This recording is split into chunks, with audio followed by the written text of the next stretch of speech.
প্রিয় দর্শক, স্বাগত সকলকে শনিবারের স্বাস্থ্য আয়োজন ডিপিআরসি হসপিটাল স্বাস্থ্য কথা অনুষ্ঠানে। দর্শক, মানুষের দেহ এবং সময় দুটি কিন্তু চিরকাল একরকম কাটে না।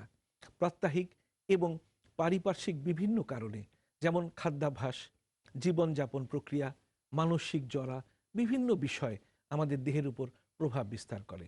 আর এসব নানাবিধ কারণে উচ্চ রক্তচাপ, ডায়াবেটিস, কিডনি রোগ, লিভার সিরোসিস থেকে শুরু করে স্ট্রোকের মতো প্রাণঘাতী শারীরিক সমস্যাও দেখা দিয়ে থাকে।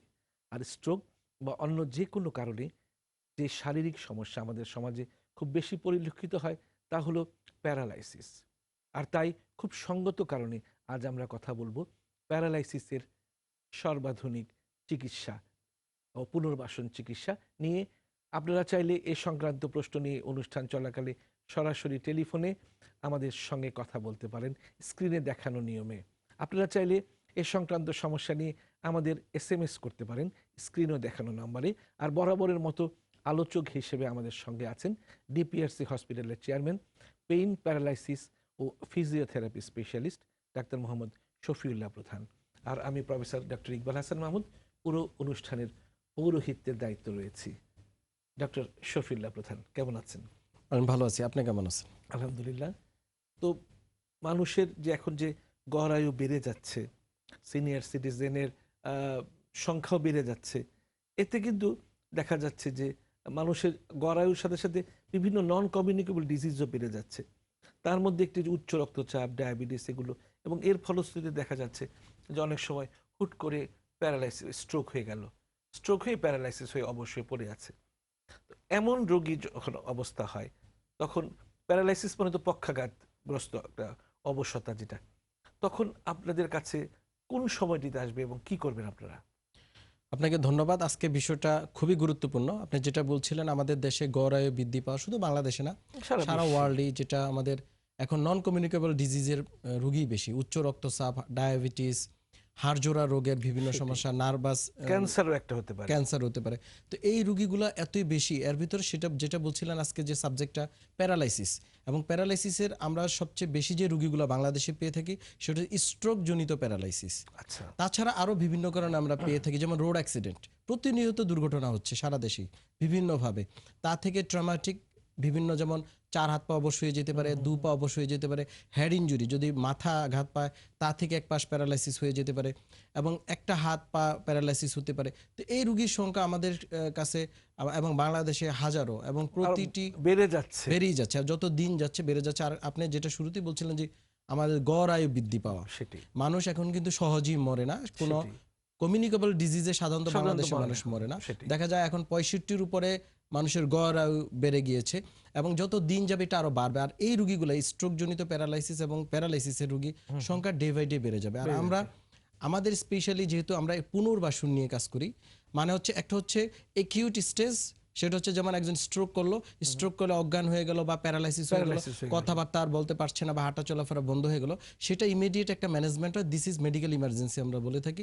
সেটা ট্রিটমেন্ট যে কোনো জেনারেল হসপিটাল, মেডিকেল কলেজ বা যে কোনো হাসপাতাল করে থাকে, এবং মেডিসিনের ডাক্তাররা, নিউরোফিজিশিয়ান যারা আছে তারা এক্স্যাক্টলি তারাই করে থাকে। কিন্তু আফটার দ্যাট যখন রুগীটা সেটেল হয়ে যায় বা সে যদি মারা না যায়, বেশিরভাগ রুগী এখন আর ওইভাবে মারা যায় না, কারণ আমাদের দেশে সে অবকাঠামোগুলো গড়ে উঠেছে, বেঁচে থাকছে, কিন্তু অবশ হয়ে গেছে, এবং সেই রুগীগুলো আমাদের কাছে বেশি আসে পুনর্বাসনের জন্য। এবং আমরা এই রুগীগুলোকে, যেটা আগে মানুষের ধারণা ছিল যে একবার প্যারালাইসিস হয়ে গেলে আর সে ভালো হবে না, এই ধারণাটা একেবারেই ভুল ধারণা।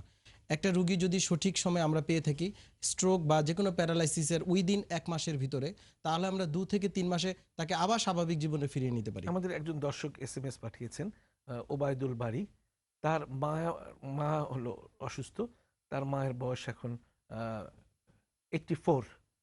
তো তার মায়ের স্ট্রোক হয়েছিল, প্যারালাইজড হয়ে গেছে। এখন তিনি করেছেন কি, এক ফিজিওথেরাপিস্টের কাছে নিয়ে গিয়ে, মানে যাওয়া আসার মাধ্যমে গাড়ি দিয়ে নিয়ে যান, গাড়ি দিয়ে আবার ব্যায়াম করে নিয়ে আসেন। তার ফলে এখন তার হাতের গুলো আরো শক্ত হয়ে গেছে।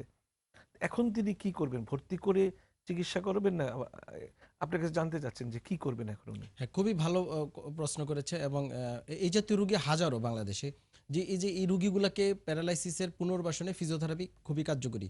বিভিন্ন থেরাপিউটিক অ্যাপ্রোচে আমরা এই রুগীগুলো ভালো করে থাকি। কিন্তু এটা আসলে এসে গিয়ে এভাবে দিয়ে কোনো রেজাল্ট আসবে না। উল্টা আউটডোর যেটা বেসিসে হবে না। না, এভাবে হওয়ার প্রশ্নই আসে না। যেটা এখন এই রুগীর দেখেন আরো বিভিন্ন সমস্যা তৈরি হতে পারে। আসলে স্ট্রোক জনিত প্যারালাইসিসে রুগীকে রেগুলার ন্যূনতম ৪ বার থেরাপি দিতে হবে। আচ্ছা। আর এই ক্ষেত্রে থেরাপিটা ডিপেন্ডস করে অ্যাকর্ডিং টু রুগীর অবস্থা অনুযায়ী। আমরা স্ট্রোককে দুভাবে ভাগ করে থাকি। একটা হচ্ছে অ্যাকিউট স্টেজ, মানে যখন স্ট্রোক হলো ওই দিন ৭ দিন বা হ্যাঁ, ওই দিন থেকেই বিভিন্ন থেরাপি শুরু হয়ে যাবে। তারপরে এটা আবার ক্রনিক স্টেজে যখন চলে যাবে, লেট স্টেজে সেটার ট্রিটমেন্ট ডিফারেন্ট। এবং এই ক্ষেত্রে আমাদের অনেক ইকুইপমেন্টের প্রয়োজন। আমাদের সেন্টারাইজড করে আমরা এখানে বিভিন্ন প্রকার থেরাপি, এক্সারসাইজ এবং আমরা বিভিন্ন অর্থোসেস, প্রস্থেসিস ইউজ করি। পাশাপাশি এখানে মাল্টি ডিসিপ্লিনারি অ্যাপ্রোচের প্রয়োজন, মানে শুধুমাত্র ফিজিওথেরাপির অ্যাপ্রোচের ব্যাপার না। প্রতি ১ মাস পর তাকে বিভিন্ন ব্লাড টেস্ট, তার এই টেস্টগুলো আবার সবকিছু ফলো পরীক্ষা আপ করতে হবে। কেন প্যারালাইসিসটা হলো, স্ট্রোকটা হলো, সেটাও তো একটা মানে উদ্ভাবন করতে সেটাও হবে। করতে হবে এবং সেই ঘটনাটা বা সেই একই কষ্টটা যেন বারবার না আসে। আরও আমরা প্রায় রুগী পেয়ে থাকি, হয়তো ২ মাসে রুগী ভালো হয়ে গেল, আবার কিছুদিন পর স্ট্রোক করে বসে। ডিউ টু সে হয়তো ধূমপান করার কারণে সে স্ট্রোক করে হয়েছে, সে গিয়ে আবার ধূমপান শুরু করে, কিংবা উচ্চ রক্তচাপ উচ্চ ছিল, রক্ত এটা আনকন্ট্রোলড হয়ে গেল। আনকন্ট্রোল হয়ে গেছে। তো এই ক্ষেত্রে আমরা একটা রিহ্যাবিলিটেশন হসপিটাল, আমাদের মতো আমরা যেসব হসপিটালগুলো তৈরি করেছি, এটা একটা স্কুলের মতো। একটা বাচ্চা যেমন স্কুলে গিয়ে পড়ালেখা করে, ছোটকাল থেকে শিখে বিভিন্ন কিছু, তদ্রূপ আমরা এখানে একটা মানুষের শারীরিক যে অক্ষমতাটা সে হারিয়ে ফেলেছে, তার যে কাজ সে করতে পারতো সেটা সে ভুলে গিয়েছে, তাকে আবার আমরা দিস ইজ এ স্কুল, এখানে এসে বিভিন্ন পদ্ধতির মাধ্যমে সেই কাজগুলো আবার আমরা রিগেইন করি, আবার তাকে সেই ফাংশনগুলো ফিরিয়ে আনার চেষ্টা করি। পাশাপাশি এটা আমরা যেটা বলছিলাম মাল্টি ডিসিপ্লিনারি অ্যাপ্রোচ, এখানে নিউরো মেডিসিনের দরকার সেটা আমি আছে। জানতে চাচ্ছি যে ডিপিআরসি থেকে মানে একজন যখন স্ট্রোকের রোগী আসলো, তখন তো একজন নিউরো ফিজিশিয়ানের দরকার হয়, একজন ফিজিশিয়ানের দরকার হয়, ডায়াবেটোলজিস্ট, অনেক কিছু, টিম ওয়ার্কের মতো। সবই কি ডিপিআরসিতে আছে? অবশ্যই আমাদের এটা যেহেতু একটা রিহ্যাবিলিটেশন হসপিটাল, আমাদের এই জাতীয় সকল স্পেশালিস্টরা এখানে কাজ কাজ করে। শুধু করছে। তা না, আমাদের এখানে ফুড অ্যান্ড নিউট্রিশনিস্ট স্পেশালিস্টও আছে, যারা এই রুগীদের আলাদা খাবার দিতে হবে এবং তাদের ফুড ডায়েটটা আলাদা হতে হবে। এক্ষেত্রে যদি হাই কোলেস্টেরল খাবার আসে, আবার সে স্ট্রোক করতে পারে। স্ট্রোক করার সময় এবং থাকে। স্ট্রোক রোগীর খাবার আর একটা সুস্থ মানুষের খাবার কিন্তু এক না। আবার একজন অন্য রোগের সাজেস যদি কারো আর্থ্রাইটিস রোগ হয়, তার যে খাবার আবার স্ট্রোক রোগীর খাবার এক হতে পারে না। প্রত্যেকটা জিনিস আমাদের এখানে একটা সিস্টেম ওয়াইজ, একটা স্কুল কলেজের মতো আমরা এখানে প্রত্যেকটা গ্রুপ করে দিয়ে এই চিকিৎসাটা দিয়ে দেখা যায় ১.৫ থেকে ২ মাসের রোগীটা ডক্টর ভালো প্রধান, হয়। একজন দর্শকের ফোনটি নিয়ে নি। হ্যালো, কে আছেন লাইনে? আপনার নাম এবং বয়স বলে প্রশ্নটি করুন। আসসালামু আলাইকুম। ওয়ালাইকুম আসসালাম, বলুন। আমার আমার নাম লেবু। আমি বোটবাজার থেকে বলতেছি যে আমার বয়স ২৭ বছর। জি লেবু, বলুন। তো আমার কোমরের চোখ বাম সাইডে, ওখানে অনেক যন্ত্রণা করে অনেক দিন থেকে। আমি সকালবেলা বসতে পারি না এবং আমার হাজবেন্ডেরও মাজার অনেক যন্ত্রণা। সে জব করে, বসে থাকি বেশিরভাগ, কিন্তু আমি তো বেশি পরিশ্রম করি না। কিন্তু এর আগে আমি গার্মেন্টসে চাকরি করছি। এখন বর্তমান আমি বসে থাকি। হুম, হুম। তা আপনি এই জন্য কি ডাক্তার দেখিয়েছেন এই সমস্যার এখন জন্য? আমি কোনো ডাক্তার দেখাই নাই, কোনো ওষুধও খাই নাই। জি, মাঝে সাঝে শুধু আমি মলম ইউজ করি। জি। আপনি আমাদের কাছে এখন কি জানতে চাচ্ছেন? সেটি কি জানতে আমি চাচ্ছেন? এটা আমার কি করলে ভালো হবে, আমি এই এই কারণে আমি জানতে চাইতেছি আচ্ছা এটা কি আচ্ছা করলে আমার ভালো হবে। আমার অনেক মানে যন্ত্রণা করে বাম সাইডে, চোখ আছে, সেই চোখের মানে মাঝখানে একবারে। আচ্ছা, ধন্যবাদ দর্শক জি আপনাকে। ধন্যবাদ। উনার বাম চোখে পাশে ব্যথা করে, আর ওনার হাজবেন্ডের কথা বলছিল যে কোমর ব্যথা। দুজনের ২ টা সমস্যা। চোখের পাশে অনেক কারণে ব্যথা অনেক হতে পারে। কারণ, এটা একজন আই স্পেশালিস্টের আই সাথে যোগাযোগ করে। স্পেশালিস্ট এখানে হয়তো আরো ভালো। কোমরের ব্যথাটা নিয়ে আমরা কথা বলবো। হ্যাঁ, যেটা ওনার হাজবেন্ড যেটা বলছিল যে বসে থাকে। ঘন্টার পর ঘন্টা বা এক নাগাড়ে বসে থাকার কারণে কিন্তু যে রোগীগুলো আমরা পাই, পিএলআইডি রোগী, প্রায় আমরা এই কজটাই মেইনলি। তো দর্শক, আমার মনে হয় আপনার হাজবেন্ডের ক্ষেত্রে আপনি কোমরের যে একটানা যে দীর্ঘ সময় বসে থাকে তা থেকে সমস্যাটা হচ্ছে। এক্ষেত্রে হয়তো একটা কোমরের এমআরআই করলে আরো সহজে আইডেন্টিফাইটা মানে সমস্যাটা আমরা আরো বুঝতে পারবো। সেই ক্ষেত্রে বিভিন্ন থেরাপি দিলে চলে যাবে। আর আপনার ক্ষেত্রে আপনি একজন আই স্পেশালিস্ট, চক্ষু রোগ বিশেষজ্ঞ দেখিয়ে নিতে পারেন। তারপরে সমাধান না হলে হয়তো পরবর্তীতে অন্য ডাক্তারের শরণাপন্ন হতে হবে। সেটি আমরা আমরা ধারাবাহিকভাবেই তো কোমর ব্যথার ব্যাপারে আলোচনা করে যাচ্ছি প্রতি শনিবার। আমাদের দর্শক এই ব্যাপারে নিশ্চয়ই এই অবশ্যই, অনুষ্ঠানগুলো অবশ্যই যদি দেখতে থাকেন, আরো উপকৃত হবেন। মানে সচেতন হবেন কি করা যাবে, কি করতে হবে সেগুলো। আমরা আবার প্যারালাইসিস, স্ট্রোকের ব্যাপারে ফিরে আসছি। তো এখন যখন আপনি আমার এসএমএস এর সূত্র ধরে প্রশ্ন করতে চাচ্ছি যে হাত শক্ত হয়ে যাচ্ছে, কিন্তু এরকম হওয়ার কথা তো না। না, আপনাদের কাছে যখন আসবে তখন মানে একজন অচল রোগী তো সচল হয়েই বাসায় ফেরার কথা, কি করবেন? এখানে বিশাল একটা ব্যাপার আছে। একটা স্ট্রোক যখন করে তখন 4 হাত পা বা যে অংশটা প্যারালাইসিস হয়ে গেল সেই অংশটা ফ্ল্যাসিড প্যারালাইসিস হয়ে যায় অ্যাকিউট স্টেজে, বা থলথলে ভাব হয়ে যাবে, থলথলে ভাব হয়। টোটালি মাসেলের কোনো পাওয়ার থাকবে না। তো সেই ক্ষেত্রে তার এটা হচ্ছে সার্কুলেশন মেনটেন করা, মাসেলের ইলাস্টিসিটি মেনটেন করা, আপনার মাস্কুলোস্কেলেটাল সিস্টেমটা ঠিকমতো রাখা, এবং তার বিভিন্ন সমস্যা যেন না হয় সেগুলো খেয়াল রাখা, ব্যাড সোর হতে পারে এগুলো খেয়াল রাখা। তো এই ক্ষেত্রে যে থেরাপিটা হবে পরবর্তীতে কিন্তু সেই থেরাপিটা চেঞ্জ হবে, রেগুলার আস্তে আস্তে তার মাসেল পাওয়ারটা চলে আসবে, গ্রাজুয়ালি তার টোন ইনক্রিজ করবে, এক পর্যায়ে যেটা স্পেস্টিসিটি ডেভেলপ করতে পারে। তো যেটা হয় যে এইসব রোগী যখন বিভিন্ন সেন্টারে নিয়ে গিয়ে দেয় অথবা বাসায় গিয়ে গিয়ে থেরাপি করে, তখন যে লোকটা করে সে আদৌ থেরাপির লোক কিনা এটা একটা ইম্পর্টেন্ট। আর দ্বিতীয়ত একবার ফিজিওথেরাপি দিয়ে উল্টা আরো এই রোগীগুলো স্পেসিসিটি বেড়ে যেতে পারে। আমরা একটু বিরতিতে যাবো এখন ডক্টর শফিউল্লাহ। প্রিয় দর্শক, ডিপিআরসি হসপিটাল স্বাস্থ্য কথা অনুষ্ঠানে আমরা কথা বলছি প্যারালাইসিস ও পুনর্বাসন চিকিৎসা বিষয়টি নিয়ে। এখন ছোট্ট একটি বিরতি নিচ্ছি, ফিরে আসা পর্যন্ত অবশ্যই আমার সাথে থাকবেন, আমরা অবশ্যই আশা করতে পারি।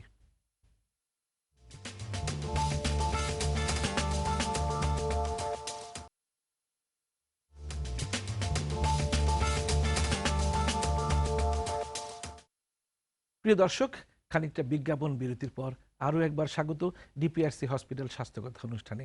আজ আমরা কথা বলছি pain paralysis physiotherapy specialist doctor Mohammad Shafiullah প্রধানের সাথে প্যারালাইসিস ও পুনর্বাসন চিকিৎসা নিয়ে ফিরছি আলোচনায়। ডক্টর শফিউল্লাহ প্রধান, বিরতির পর আবারও স্বাগত জানাচ্ছি। বিরতির আগে আপনি বলছিলেন একটা একটা ওয়ার্ড ইউজ করেছিলেন, স্পাস্টিক হয়ে যাচ্ছে, মানে শক্ত হয়ে যাচ্ছে কি প্যারালাইজড হাত পা? অবশ্যই স্পেস্টিসিটি যেটা হচ্ছে যে মাসেলটা একেবারে প্যারালাইসিস বা থলথলে ছিল সেটা তখন স্পেস্টিসিটি ডেভেলপ করে, যত দিন যায় আস্তে আস্তে তখন তার ব্রেনের যে টিস্যুগুলা হিলিং হওয়া শুরু করে, এবং তখন দেখা যায় তার স্পেস্টিসিটি আস্তে আস্তে সেই অনুযায়ী ডেভিডি স্পেস্টিসিটি ডেভেলপ করে। এখানে দেখতে হবে যে শরীরের উপরের অংশ যেমন দুই হাত বা হাতের অংশটা দেখা যায় যে সবসময় আপনার যে ফ্লেকশন স্পেস্টিসিটি বা ফ্লেকশন, এইভাবে থাকছে। জি, কন্ট্রাকচারটা ডেভেলপ করে because of anti gravity effect. Body সবসময় গ্রেভিটি আমাদের নিচের দিকে টানে, Right. সেটা কি ঠিক রিভার্স করার জন্য আমাদের সেই উল্টা মাসেলগুলো কিন্তু উল্টা দিকে স্পেস্টিক ডেভেলপ করে। তো আপনি এখানে যদি ফ্লেকশন গ্রুপ মাসেল দেখেন খুব স্পেস্টিক, ঠিক বিপরীত হয় যে এক্সটেন্সর গ্রুপ মাসেলগুলো কিন্তু আবার খুব ফ্ল্যাসিড থাকে। Right. বা এই ক্ষেত্রে দেখা যায় রোগী এরকম বাঁকা হয়ে থাকে, হাত পা তো আড়ষ্ট হয়ে আছে। আড়ষ্ট হয়ে থাকে। তো এই সমস্যাগুলো কিন্তু আপনার তৈরি হয়, এটা কিন্তু ক্রনিক স্টেজ বা লেট স্টেজে গিয়ে। তো সেই ক্ষেত্রে আবার ফিজিওথেরাপি বা থেরাপি চেঞ্জ হয়ে যাবে, আচ্ছা। সেটার একেবারে ডিফারেন্ট। সেক্ষেত্রে আমরা মাসেলকে রিল্যাক্সেশন বিভিন্ন থেরাপি করিয়ে থাকি, এবং পাশাপাশি এই যে স্পেস্টিসিটি বা এই যে বেঁকে যাওয়া বা ডিফর্মিটি তৈরি হওয়া তাকে কিন্তু কারেকশনের জন্য আমাদের দীর্ঘমেয়াদী বিভিন্ন প্ল্যান তৈরি করতে হয়। যেমন আমরা প্রস্থেসিস দিয়ে থাকি, বিভিন্ন ডিভাইস দিয়ে থাকি, তাকে প্যারালাল বারে ওয়াকিং করাইতে হয় এবং এগুলা কারেকশন করতে হয়। আমরা প্রথমত বিভিন্ন গ্রস মুভমেন্ট করে থাকি, বড় মুভমেন্ট, গ্রস অ্যাক্টিভিটি, সাজে যে লোক হাঁটতে পারতো না তাকে হাঁটা শেখানো, হাঁটার পরে হাঁটাটা আবার কারেকশন হচ্ছে কিনা, আচ্ছা, আপনি দেখবেন ঠিক ঠিক মতো হাঁটছে হাঁটছে কিনা। স্টেপিং গুলো ঠিক মতো দিচ্ছে প্যারালাইসিস কিনা? রোগী কিন্তু সুস্থ মানুষের মতো হাঁটে না, না না, বেবি স্টেপ দেয়। এক্স্যাক্টলি। তো সেই ক্ষেত্রে দিস ইজ রিহ্যাবিলিটেশন, তাকে আবার তাকে নর্মাল ফাংশনে ফিরিয়ে আনা। এখন হাত যখন প্যারালাইসিস হলো, হাতটার ফাংশন আসলো, হাত দিয়েও তো সে জামাটা গায়ে দিতে পারে, কিন্তু সে যখন তার অফিসিয়াল কাজে যাবে সে কিন্তু আর লিখতে পারবে না, তাকে সেটাই। ফাইন মুভমেন্ট শেখানো। তো সেটাই। এগুলা হয়তো কয়েক মাস লেগে যায়, আস্তে আস্তে Rehabilitation খুব দিস একটা ইজ গুরুত্বপূর্ণ। রিহ্যাবিলিটেশন, এবং সঠিকভাবে যদি দেওয়া যায় প্রত্যেকটা লোক কিন্তু আবার তার স্বাভাবিক কাজকর্ম চলাফেরা ফিরে যেতে করতে পারে। পারে। অনেক সময় আমরা দেখি যে ছোট ছোট বাচ্চারা যাদের তো ইমিউনিটি কম থাকে, শক্তি কম থাকে, সামর্থ্য কম থাকে, একটা একটা রোড ট্রাফিক অ্যাক্সিডেন্ট হয়ে একটা দুর্ঘটনায় পড়লো, তার হয়তো ব্রেন মানে ব্যাপকভাবে ইনজিওর্ড হলো, তারও তো প্যারালাইসিস হতে পারে। আমি এই কথাটা আগে যাওয়ার আগে কতগুলো প্রশ্ন আমাদের কাছে আছে, একটু ভিডিও প্রশ্ন, এগুলো একটু দেখে নেই। আমি দীর্ঘ 4-5 মাস থেকে কোমরে ব্যথা ভুগতেছি। এখন আমার ব্যথা পায়ে চলে গেছে। আমি সৌদি আরব থেকে আসছি, আমার বয়স 42। এখন আমি স্যারের কাছে জানতে চাই কি চিকিৎসা নিলে আমি ভালো হতে পারবো। আমার নাম ফেরদৌসী আক্তার, আমার বয়স 27। আমি 1 বছর ধরে কোমর ব্যথায় ভুগতেছি। কোমর ব্যথা মাঝে মাঝে হাঁটুতে চলে যায়। অনেক ওষুধ খেয়েছি, কিছুতেই সমাধান হচ্ছে না। এখন কিভাবে এই সমস্যা থেকে আমি সমাধান পাবো? আমার নাম মোহাম্মদ শাহাবুদ্দিন, বয়স ৪৯। আমি গত ৩ বছর যাবৎ হাঁটুর ব্যথা ভুগতেছি। বিভিন্ন বহুত ওষুধ খেয়েছি, এখন গত ১ মাস থেকে বিষম ব্যথা বেড়ে গিয়েছে। এখন স্যার আমি কি ওষুধ খেলে বা কি ব্যবস্থা নিলে ভালো হবে এটা জানতে চাই স্যার। ভিডিও প্রশ্ন পেলাম। প্রথম যে রুগী দুজনেরই কিন্তু কোমর ব্যথা, পাশাপাশি ব্যথা পায়ে চলে যায়। তো এটা নিয়ে আমরা প্রায় বিভিন্ন ধারাবাহিকভাবে বলে চলে আসছি আসছি। এবং এটাও মহামারী, মানে এই সারা বিশ্বে এই রুগীর সংখ্যা এতই বেড়ে গিয়েছে, যেটা আমরা সায়াটিকা বাদ বলতাম, এখন পিএলআইডি বলে থাকি। সেটাই। তো পিএলআইডির বিভিন্ন চিকিৎসা নিয়ে আমি কথা বলছি। তারপরেও আপনার মাধ্যমে বলবো যে ওনারা যদি সঠিকভাবে হসপিটালাইজড করে 4 থেকে 6 সপ্তাহ যদি থেরাপি দিতে পারে, তাহলে এই সমস্যাগুলো চলে যাবে। আচ্ছা। আর লাস্ট যে রুগীর যে সমস্যা হাঁটু ব্যথার মূল কারণ এবং সারা ওয়ার্ল্ডে রিসার্চে দেখা গিয়েছে যে অস্টিওআর্থ্রাইটিস, যে হাড় ক্ষয়জনিত সমস্যা। তার মানে এই নয় যে শুধু ক্ষয় নিয়ে হাঁটু ব্যথা রুগী আসে আমাদের কাছে, বিভিন্ন বার্সাইটিস থেকে আসতে পারে, লিগামেন্ট ইনজুরি থেকে হাঁটু ব্যথা হতে পারে। এটা আসলে অ্যাকর্ডিং টু ডায়াগনোসিস রোগ নির্ণয় করে বলতে পরে হবে। আমরা এটা সমাধানে যেতে পারি। তো সেই ক্ষেত্রে বেশিরভাগ রুগী কি বিভিন্ন রিহ্যাবিলিটেশন এবং থেরাপি চিকিৎসা যদি সঠিকভাবে দেওয়া যায়, আর ওনার মনে হয় লাস্টে যে রুগী ওনার ওজনটা অতিরিক্ত বেশি, একটু বালকি। এই ক্ষেত্রে হাঁটু ব্যথা রুগীদের একটা প্রবলেম যে হয়তো ব্যথা চিকিৎসা দিলে ভালো হয়ে যায়, ওজনটা যদি ওনারা না কমিয়ে ফেলে তাহলে আবার বারবার দেখা দিতে পারে। ওয়েট রিডাকশন করতেই হবে। খুবই ইম্পর্টেন্ট এই ক্ষেত্রে। পাশাপাশি ওনাকে থেরাপির মাধ্যমে ওজনও আমরা কমাতে পারি, বিভিন্ন এক্সারসাইজের মাধ্যমে ওজনও কমাতে হবে এবং থেরাপি দিয়ে হাঁটুর ব্যথাটাও সেরে নিতে হবে। এবার আমি আমার সেই আগের একটু দর্শকের সঙ্গে কথা বলে দিই একটু। হ্যালো দর্শক, আপনার নাম এবং বয়স বলে প্রশ্নটি করুন। জি, আমার বয়স ৩৬, নাম ইকবাল হোসেন। বলুন। আমার দীর্ঘদিন যাবৎ ব্যথা দেখি, কোমরের ব্যথা। কিছুদিন আগে এমআরআই করাইছিলাম, ডাক্তার কিছু ধরতে জানি তো কিছু ব্যায়াম দিল এটাতে, কিন্তু ব্যথা বাংলাদেশে থাকে, ব্যথা কমে না। আপনার এমআরআই কি সমস্যা পেয়েছে? ওষুধ খাই না। দর্শক আপনার না এমআরআইতে কোনো সমস্যা পায়নি। আপনার কি সমস্যা, মানে কোমরে ব্যথা শুধু? এমআরআইতে কোনো সমস্যা পায়নি। কোমরের ব্যথা যখন বাড়ে বা ওইখানে ব্যথা করলে শরীরে কোনো ব্যালেন্স থাকে না, আর পুরো অচল হয়ে যায়।